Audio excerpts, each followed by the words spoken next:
ఇప్పటి వరకు కూడా త్రివిక్రమ్ కేవలం రీజనల్ సినిమాలే చేస్తూ వస్తూ ఉన్నాడు.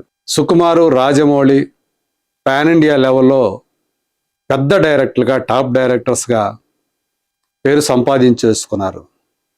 ప్రతిభలో వాళ్ళకేమాత్రం తీసిపోయినటువంటి త్రివిక్రమ్ ఇంకా రీజనల్ సినిమానే అంటిపెట్టుకున్నాడు అని చెప్పేసి చాలామంది భావిస్తూ వస్తూ ఉన్న సమయంలో తను ఈ గాడ్ ఆఫ్ వార్ అనేటటువంటి స్క్రిప్ట్ని తయారు చేసుకున్నాడు.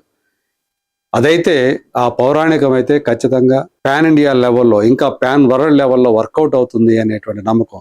అలాంటి కథతోటి పాన్ ఇండియా మార్కెట్లోకి రావాలి అని చెప్పేసి ఆయన తలపెట్టాడు. మళ్ళీ రీసెంట్గా రకరకాలైనటువంటి ప్రచారాలు సోషల్ మీడియాలో విస్తృతంగా వ్యాపించాయి. ఆ project, God of war project మళ్ళీ జూనియర్ ఎన్టీఆర్ నుంచి అల్లు అర్జున్కు వచ్చేసింది అని చెప్పేసి ఆ ప్రచారం, అంటే అల్లు అర్జున్ అభిమానులే ఆ ప్రచారాన్ని సాగించారు అని చెప్పేసి వినిపించింది. కారణం, మళ్ళీ త్రివిక్రమ్ తోటి తను భేటీ అయ్యాడు అల్లు అర్జున్, గాడ్ ఆఫ్ వార్ని చేస్తాను అని చెప్పేసి తనకు తెలియజేసాడు అంటూ వచ్చినటువంటి ఆ వైరల్ ప్రచార సారాంశం అని చెప్పాలి.